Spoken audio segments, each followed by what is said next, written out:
Hello everyone and welcome back to, once again, Dawn of War 3, and as promised, I as the God Emperor of Mankind, will give you green skin blood.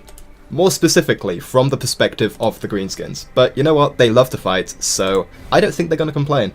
So let's load up this replay and get straight into it. So, this is the first video I have done of gameplay, aka a cast or commentary, on the new version of Dawn of War 3, post the big balance patch that I did a massively long and long-winded video on just yesterday, which was an hour plus. If you want to go and peruse through that, timestamps are available to skip through the various races. Feel free to do that. It's definitely useful to get a good idea of what is happening with that. But yeah, this is going to be very interesting, as it's basically one of the first few matches I have played of the new version of Dawn of War 3. And the new version of Dawn of War 3 is very different to what it was previously. So that's definitely going to be pretty cool, as we'll see a lot of the changes that they've implemented play into effect this game. So, first off, shout out to SolemnSalmon, who once again I am playing with. He is, as always, playing as the Pansy Space Elves, the Eldar. And yeah, so his channel will be linked in the description, and there'll also be a card thing that will pop up right about now, if I've done my video editing with any degree of skill. Hopefully I have. And I am playing as Orks, as I did promise you Orks, as I did already mention. So, we are playing against, first off, a Eldar player by the name of Grombo. That is a pretty cool name. That's pretty cool. And a Space Marine player on my side of the map in the south by the name of Theory. That's quite Tolkien-esque, quite a dwarven Tolkien-style name. Pretty cool, pretty cool. So, I'm going to be facing off against Space Marines, and SolemnSalmon as Eldar will be facing off against his fellow Craft Worlders. So, yeah, this should be pretty cool as a game. And first things first, if we take a look at what things I have equipped in terms of elites, we can already see some of the changes that have been implemented play into effect. So, first off, Weird Boy has been nerfed quite a bit, as his Here We Go teleport effect, that's lost all of its damage, and his AoE has also been capped to some respect against Orks, so he is just straight up worse. So first off, let's cast this a little bit. So some Tactical Marines, Space Marines using Tactical Marines, yes! They come in, try to harass my listening post, but I have, first off, a War Tower, which is very scary, and second off, I have some very sneaky ambush Orks who are hidden in this bush. Very stealthy. I made them do this shout, gave them the shield and the extra attack speed and movement speed, and they also get hit by the edge of the War effect, which is amazing, as now they can just barrel down into these Devastator Marines and more or less clean house, which is definitely what I want, as any small advantage you can gain in the early game is pretty damn sick. Although less sick than it was, because they did increase the refund on losing a unit kind of refund cost thing. So those Devastators will probably be back fairly shortly, which kind of sucks, but in the same way, it's all part of the greater plan, said Chinch. So, yeah, as you can see, Weird Boy got nerfed, so I am more or less just running Commando as my early elite.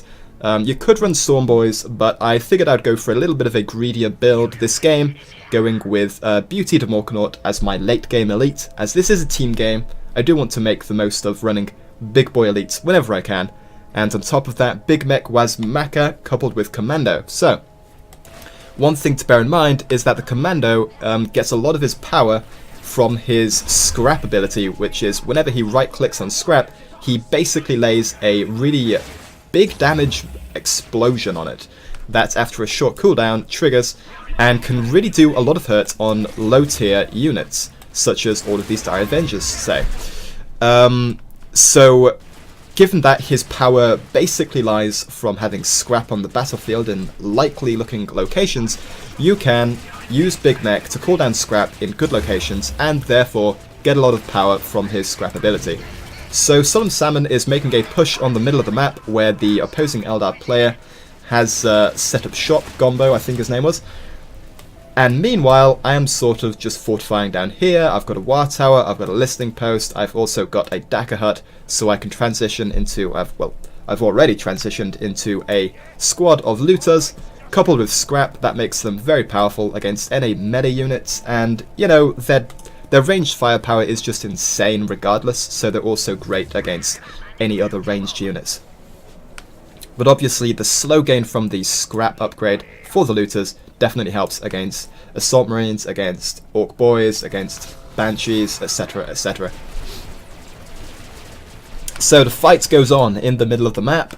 There is a webway gate down for the Grombo player, the opposing Eldar, but the striking scorpions definitely get in, sneak in, get into melee, which is where they're best at naturally, and more or less tear the Dire Avengers apart, as the health of the Dire Avengers I think was also nerfed, although that might just have been the extra health doctrine. So seeing that stuff is happening in the middle, I do call in two orc boy squads to try and help out.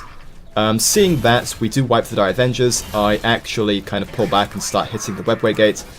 As fun fact, the webway gate is slightly squishier than it was before, so you can kind of punish poor placement or lost fights by an Eldar player by taking out their webway gate much easier than before, and also it can't relocate in tier 1, which makes it much easier to deal with. So, as you see, as I mentioned earlier, the Devastator Marines are once again on the battlefield, and my Orc boys should probably be in this fight. They do move in a second, there we go. So they charge in, I get the shout off.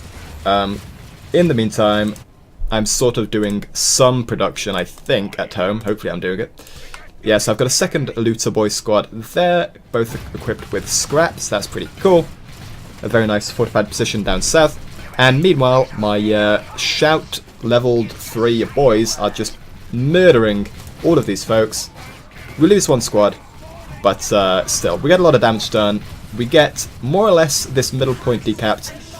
Well, now it's decapped. For all intents and purposes, decapped.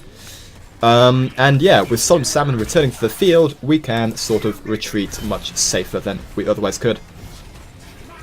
So I call in my commando, let's see where he is. He is over here, coming in. So what you can do with the commando is as soon as you call him in, just instantly hit Q.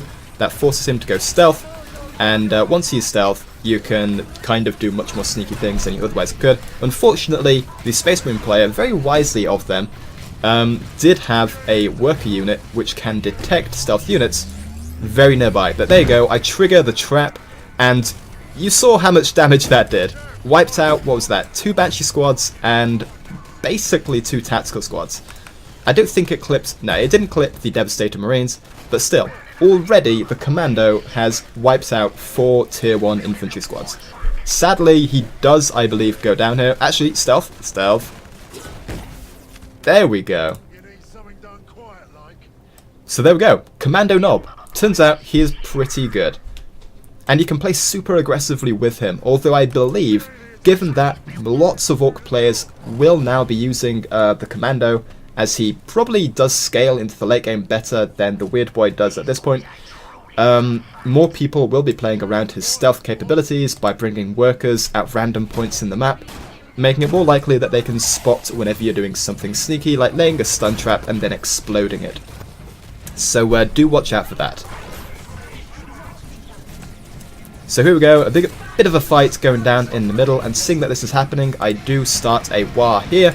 I have loaded up in these 2 trucks a couple of boy squads. Actually, this one isn't loaded up. There we are. The other boy squad comes back from the main base, gets loaded up into the truck, and off we go as we are buffed with the war. Unfortunately, this next fight doesn't go quite so well as I would have liked. The initial disembarkation was okay. Launching the boys onto the Dark Reapers, it stuns them, forces them into melee, that's fine. This second one, though, gets launched all the way over here. Props to the Space Marine player, he is using scout snipers who were buffed, so that's pretty cool. But more or less, this kind of launching of the boys over here didn't accomplish anything, and they just died. And I do end up losing a truck, possibly 2, as a result, which is not what you want, as they are somewhat significant in investment. And already you can actually see in the backlines, as this fight goes on, one of the more relevant, more powerful changes to how Dawn of War 3 works in multiplayer is that you gain additional resources, specifically, I believe, requisition. So you have to be able to spend those additional resources, which, as you can see in the bottom left, I am definitely not doing as well as I perhaps could. And I've actually come to the conclusion that it might be necessary to make multiple production buildings of the same type. So admittedly at the moment I've got a just a Dakka hut and a pile of guns. So I could spend my requisition better if I had the boy hut, so I could churn out shooter boys, say, or just more standard orc boy squads. So here I am, once again with the commando knob, doing super sneaky things. And this looks painful already. I feel bad for the Dark Reapers. But yeah, in order to spend all of this, you know, quickly accumulating requisition, I believe you might need, in the later portions of the game, and that was pretty awesome by the way, you might need multiple Dakka huts, multiple boy huts. Yeah, I think that might actually be necessary in order to quickly spend all of that quickly growing pool of requisition at your command. And as orcs, you actually have one of the better options to sink spare requisition into, which is tank busters. Tank busters being very good at dealing with, well, very good in mass at dealing with tanks and to some extent dreadnoughts, but really you need a lot of tank busters to be able to do that, which is kind of sucky, but oh well. They are pretty cheap, they're only requisitions, so I guess fair enough that they're not the most effective at what they do, compared to something like Killer Cans, say. So yeah, as an orc player, you really should be sinking all of this spare requisition, as I am currently floating, into tank busters, as they do scale into the mid and late game by taking out all of those kind of tier 2 vehicles and even tier 3 vehicles. And once you have them upgraded with scrap, you can launch out the bomb squig, which is actually really cool as it gives them an anti-infantry option as well. So they're just all round a good unit. I would say just straight up better than a shooter boy squad in the late game as a source of sinking spare requisition into them.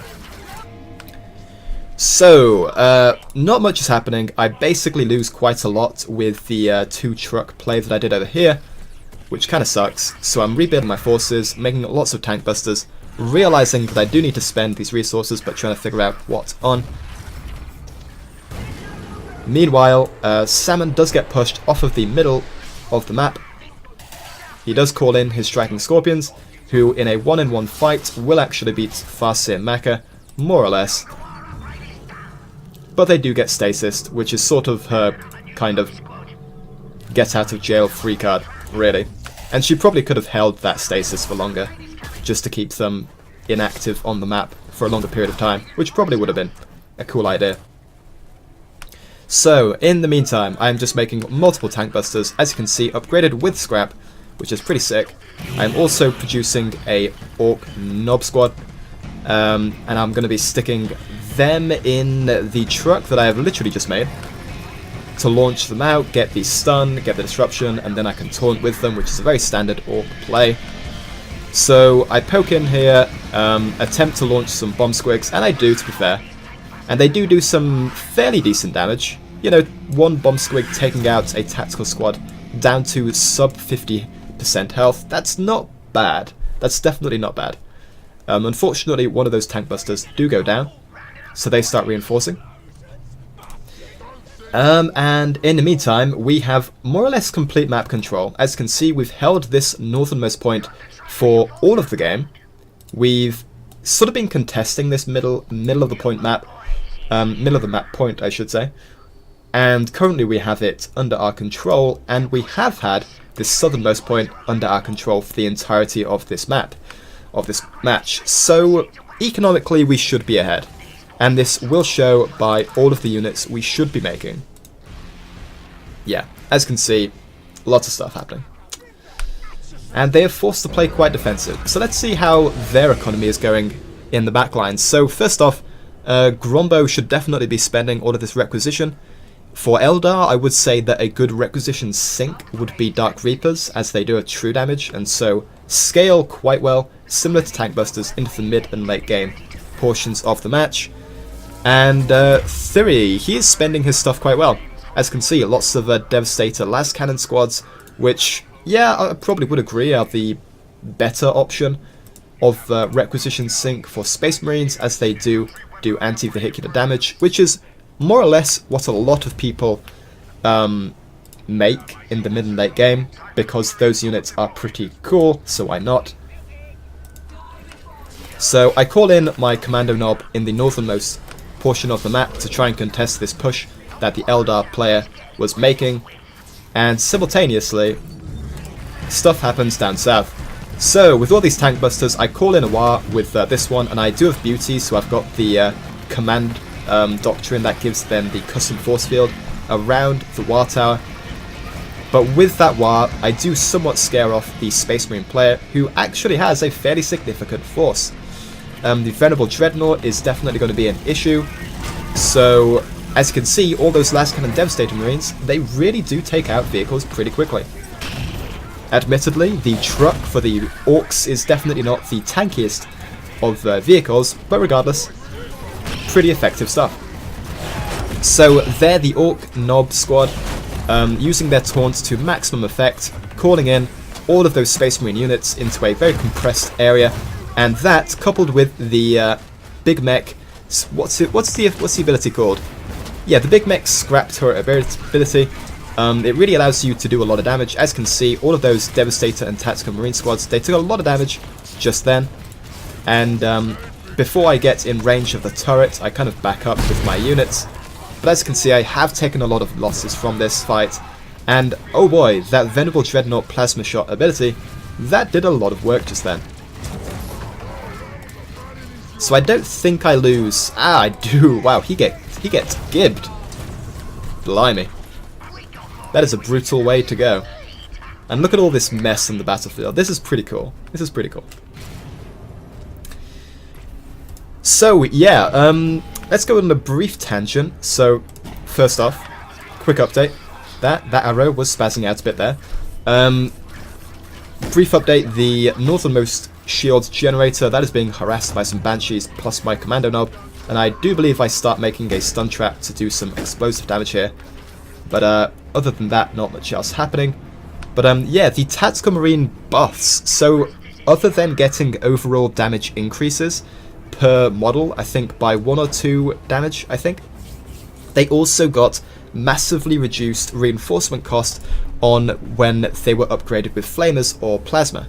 So this means they're a much more viable option long term, as you can repeatedly reinforce them for a much cheaper cost, which is pretty sick, as they already cost quite a bit to get in the first place, with the requirement of getting the upgrade building on top of the upgrade itself for each individual squad.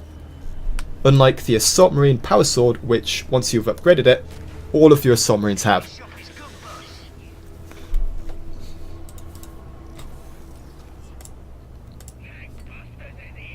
So here we see my commando knob just kind of backs off, as those Banshees were kind of beating him in one-on-one melee combat, which is as expected.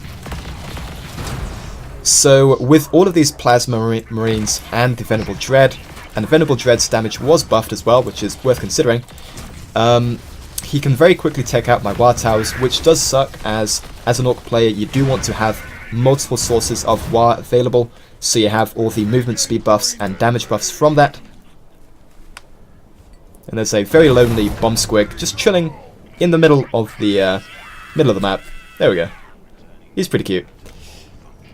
Meanwhile, he is reinforcing with all of his upgraded Tactical Marines, which is pretty cool. And I have my mech shop down and ready. I think at this point I was planning, seeing that he was going with his Venerable Dreadnought and other kind of tank pieces, that I was just going to make a lot of killer cans to try and counteract that. Which wasn't a bad decision, I don't think. But maybe in hindsight Death Dreads would have been a better source, as I was lacking some source of frontline tank other than these knobs, who, fun fact, actually get vaporized by the Venerable Dread quite badly. So here you can see what I was doing with the Big Mech was just calling down seemingly random sources of scrap onto the battlefield. But why I was doing this, as I mentioned earlier, was just have a nice spread of scrap to trigger with my commando knob, as this will just help any fight, as if he makes any push on this southernmost point, at this point I can send my stealth commando knob to trigger this scrap pile, this scrap pile, this scrap pile, or this scrap pile. And when you're doing this, it is worth considering that you want to spread out these sources of scrap, unless they're much bigger sources of scrap, as each explosion from the Commando Nob's ability actually destroys nearby scrap piles if they're of the smaller variety. Sadly, he very wisely brings a Servitor, which is the ideal counterplay to the Commando Nob, and he does kind of push back my Commando Nob.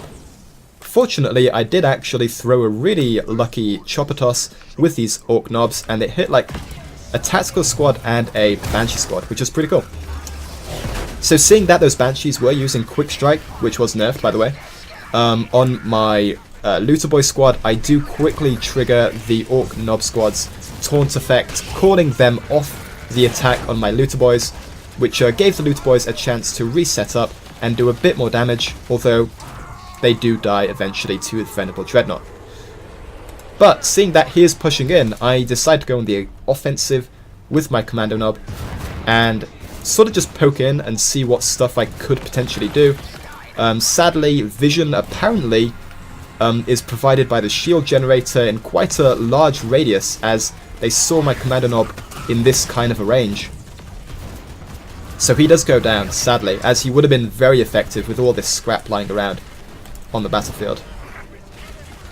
So with all these tank busters, unfortunately I have actually grouped my Looter Boy squad in with my tank busters, which is completely pointless as they require time to set up. They're not good just on the offensive, so really these guys should just be set up in the heavy cover or something similar.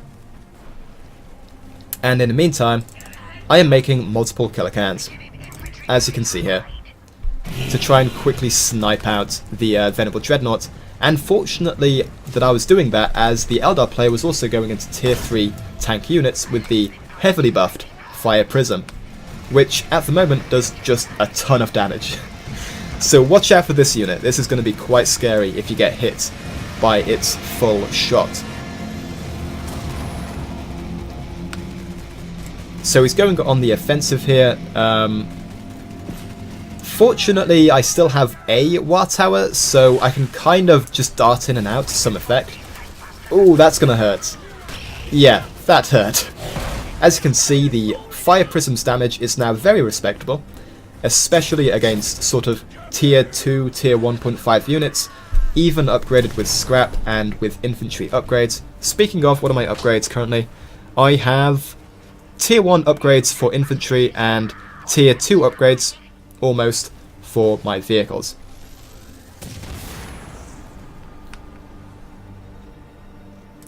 So with the drastically increased requisition gain for Orks, and the subsequent kind of spending on multiple squads of tank busters, as they are the best requisition sink to spend all that requisition on, I'm finding that infantry damage upgrades to compensate and buff and really make the most out of all of those tank busters is a really good thing to kind of invest into.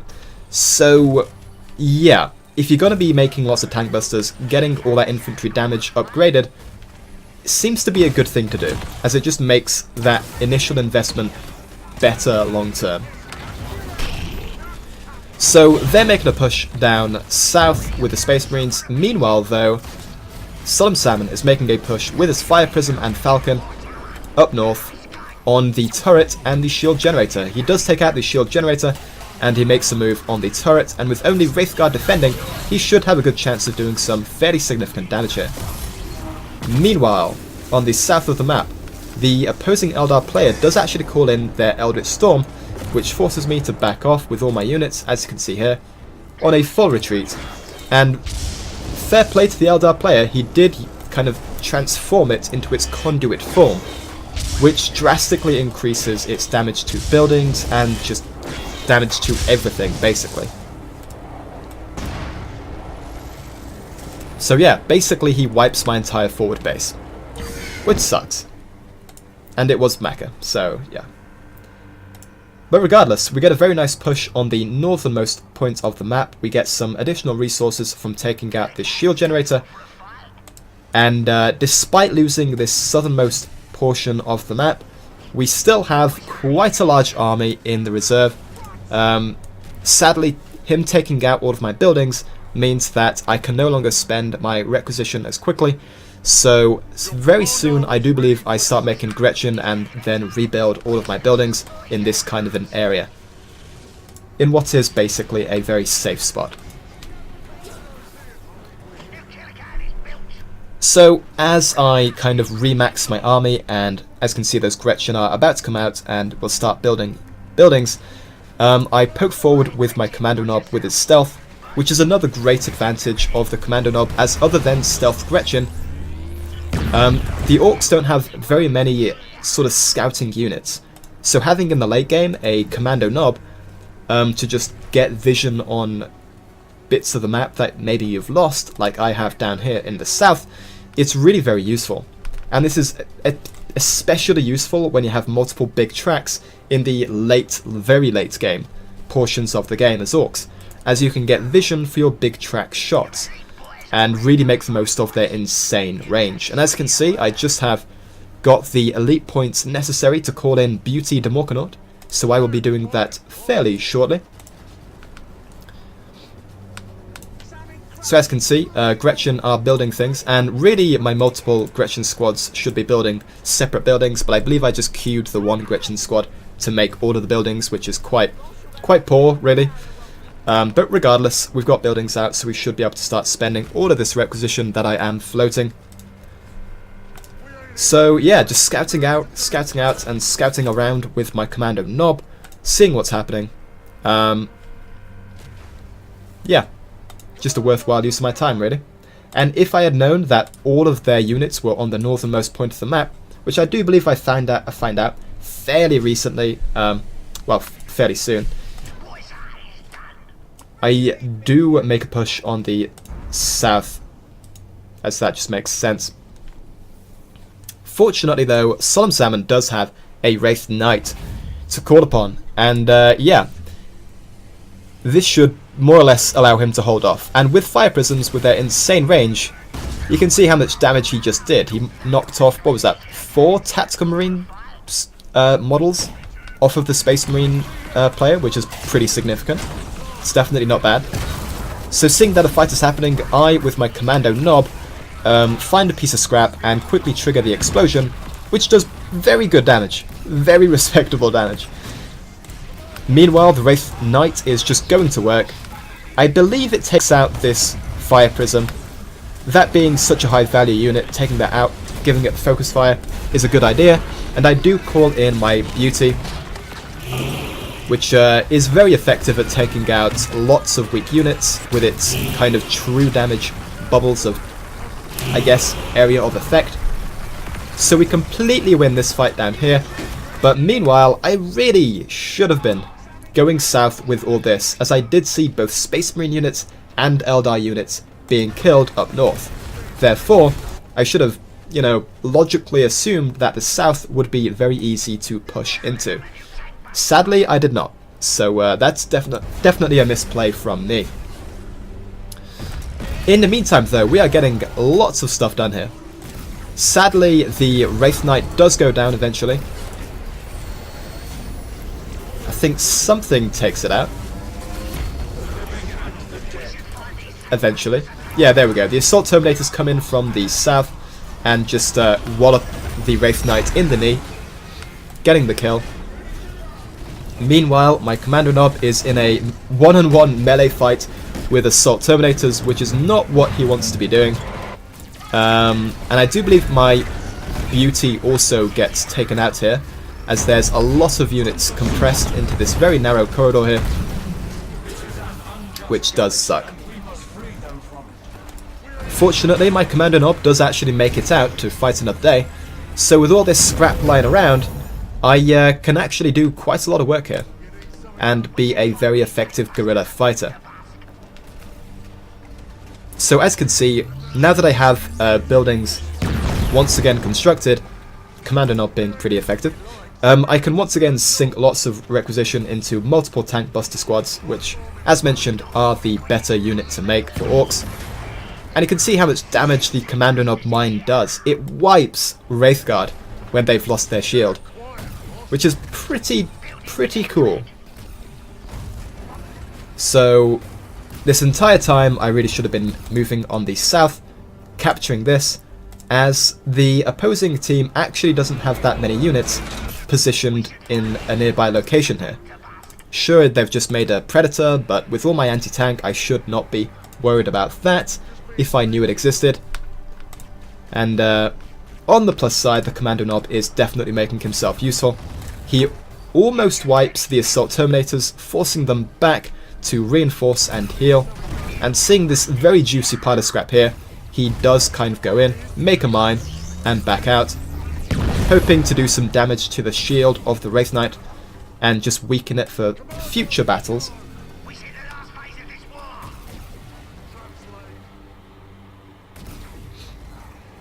So once again, whenever there's no ideal piles of scrap nearby, just lay a stun mine and let it go kaboom.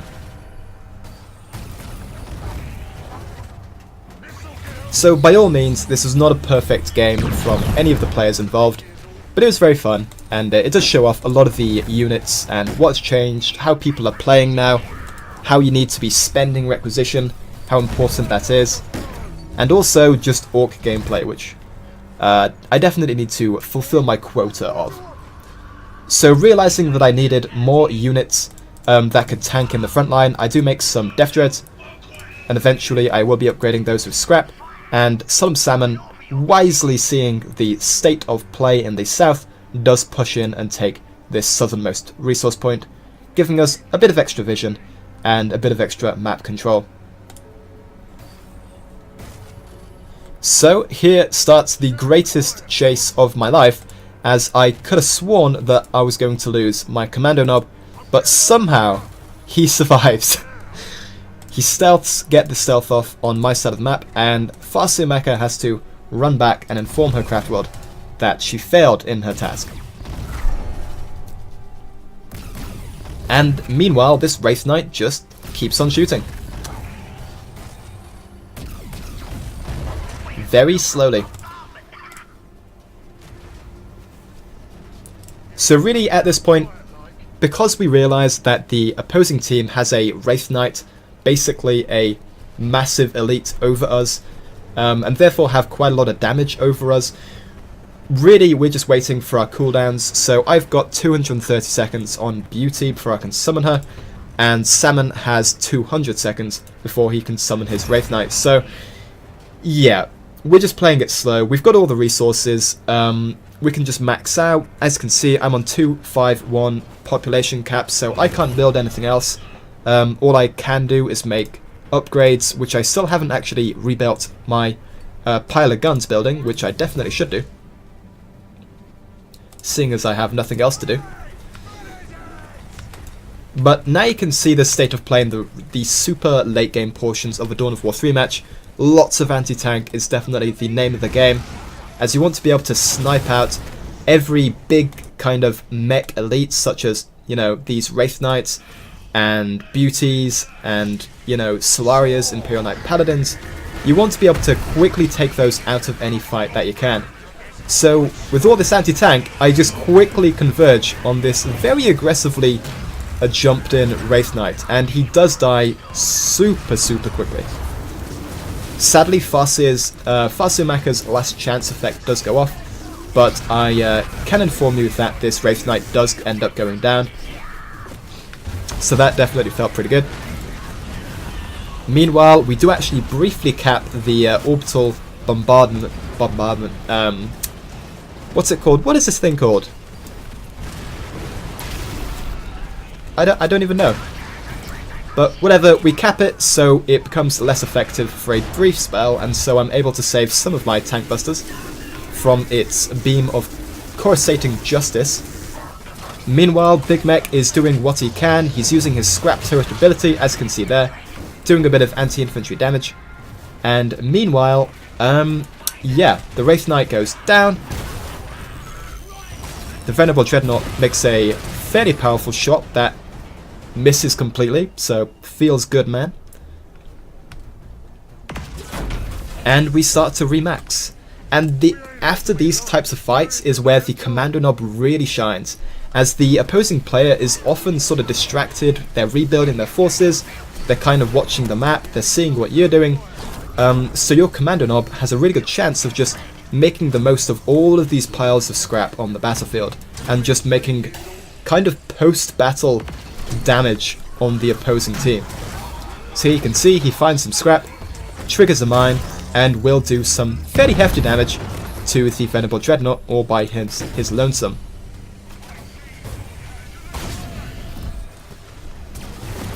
So multiple fire prisms are available on the southernmost portion of the map, so that's going to be kind of annoying for us to deal with, although, you know, given previous build orders, we have made a lot of anti-tank, even though some of it is very low health at the moment and drastically needs repairing and reinforcing.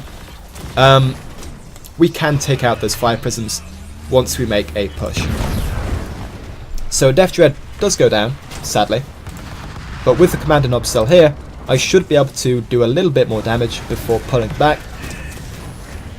So I send in an extra Death Dread, tell him to pick up some scrap, although that scrap sadly does get blown up by the commando knob, which did suck. And I actually cancelled the commando knob's order to make a mine in order for the Death Dread to be able to pick up the scrap that was on the ground there and get his shield from it.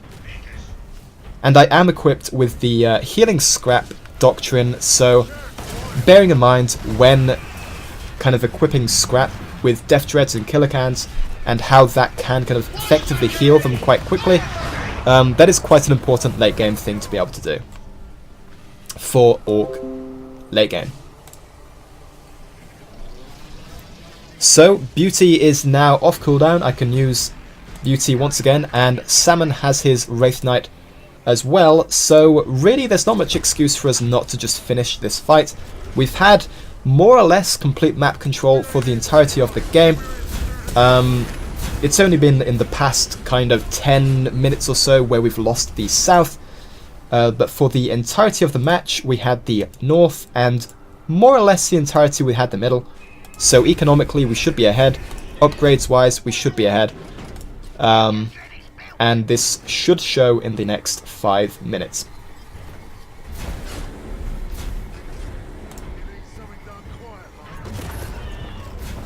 And you can see at this point I should be building loads of tank busters, but I'm not. And what I was mentioning earlier about having multiple Daka huts to really spend all that requisition quickly, this is the point of the game where this would really come into effect. Being able to make, say, 3 tank buster squads at a time, that could be killer. You could very quickly refill a army after a lost fight, or even after a won fight, and just overwhelm your opponent in numbers. So yeah, Dawn of War 3 in the sort of 30 minutes onwards, almost 20 minutes onwards, is going to become a very macro heavy game. So do be warned, you're going to have to be very on top of your production, making things much better than I was in this game. Although do bear in mind that I was still kind of acclimatizing to the effects of the balanced patch. So Beauty uses her Rocket Fist and does a ton of damage to this Dreadnought. It almost goes down, and with one extra shot, Beauty takes it out. 0.1 to Beauty, 0.0 to Dreadnought. My commando knob does get vaporized though by 3 fire prisms. So slight overkill, but probably worth it regardless, as we've all seen by this point just how damaging the commando knob can be. So with that Death Dread, and with this Death Dread plus Beauty, I was trying to just ignore all the damage coming my way and snipe out this shield generator to give us more resources, more map control, and more elite points to be spent on those juicy rock bombardments. And I'm still not spending my requisition. I need to be doing this. Really need to be doing this. So, seeing that there was plenty of scrap lying around, I decided to get the scrap shield for the Death Dread that I have here, and then just pull on back. As I got what I came for, I took out the shield generator, exposed the turret. And is the Eldar player doing what I think he's doing? It looks like the Eldar player is shooting the scrap nearby. Very well played, Eldar player. So if you see commando knobs on the other side of your team game, one way to counteract them is just getting rid of all the scrap on the battlefield, which is quite hard to do early on, but in the late game, once you've got tanks and just punchier units, you can definitely do it quite effectively. So yeah, well played to this Eldar player. That was pretty cool. Okay, finally I am making tank busters to just sink all that requisition out of my bank, as it's doing nothing whilst being unspent.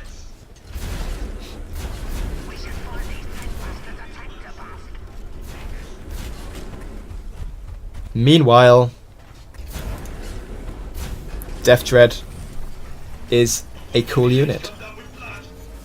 The glowing eyes, the spinning saw blades, the mechanical arms, the pistons, the black kind of dirty smoke of a Ork unit. Very cool unit. Let's try and center this for a thumbnail. There we go. Thumbnail acquired, boys. Okay. So, the Eldar player is just gathering quite heavily in the northern point of the map, and I do believe we scout this. Yeah, Salmon actually scouts this when he sends in some Shadow Spectres to do kind of resource damage and also maybe hit the fire prisms. So now that we know that that is where the opposing the opposing Eldar player is stationed, like the beginnings of a final blow to win this fight kind of come into my head and formulate, as I realized that we could somewhat just completely bypass one of the opposing players if we just gather on one side of the battlefield and make one big deathball push. So eventually, I do believe actually the Space Marine player also goes over to this kind of side of the map. Even if he doesn't, if both me and Salmon push on the south and the Eldar player takes a while to get over there with all of his slow Wraith units, we can really make a viable 2v1 push on the south, which as you can see is what we do. So the Wraith Knight should be coming through fairly soon. As you can see, lots of units, fire prisms and infantry combined, and yeah. So basically I'm like, hey, why don't we push in the south? We know that the Eldar player is on the north, and that is what we do. I get my Death Dreads upgraded with scrap, put them on the front lines to absorb all the initial damage coming out from the singular Space Marine player we are facing against, and we just go on a death ball push.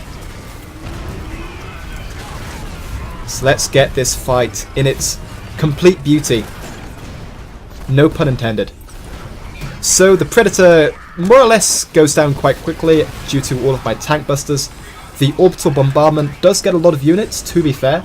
Just about misses my beauty. But regardless, it does get a lot of work done, but with all of our units we can just barrel on through. And this Wraith Knight very coolly was actually stasis by the opposing Eldar player's Farseer Mecha. And meanwhile, if we take a look north, the Eldar player made a big mistake. He continued pushing north and accomplished nothing very important with that push. Meanwhile, we are just taking key objective after key objective, taking out Space Marine buildings, Eldar buildings, and the exposed power core, eventually. So Beauty's abilities are still on cooldown, so I can't do much for a few seconds, but the Wraith Knight jumps in and does have some stuff that it can do. Meanwhile, all of my units, I'm sort of waiting on the power core to become uninvulnerable again, so I can take it out and finish the game. But we still have a lot of units here, and all this time, the Eldar player could have come back. And I didn't even know that I actually hit them with a stun trap. That was pretty cool. Accidentally well played by myself. So there we go, the fire prisms eventually make their way back to defend, but it's way too late at this point. Beauty has all of her abilities on cooldown, and Beauty does a lot of damage when she has all of her stuff available. And with that, we take the game. The Eldar Ork Alliance defeats the Imperium of Man, supported by the Craftworlds, etc., etc. So yeah, that was a really cool match. Really showed how quickly you gain requisition in the later portions of the game and how important spending that requisition quickly is to winning effectively and playing, you know, ideally. In addition to some very nice commando nob play by myself and a pretty cool end game strat of just quickly shifting all of your forces to one side of the battlefield and just making a death ball push whilst one of the other team is out of position slightly. Admittedly, the Eldar player could have reacted better. If the Eldar player had pulled back quicker, maybe they would have defended our push. But honestly, we had a pretty big just force of stuff, so I don't think it would have helped much regardless. So as always guys, hopefully this was entertaining and somewhat informative. More Ork gameplay probably coming up fairly soon, and definitely more Dawn of War 3 gameplay and guides coming up fairly soon. If you want more of this, feel free to subscribe, and I will see you in the next video. Ta-ta.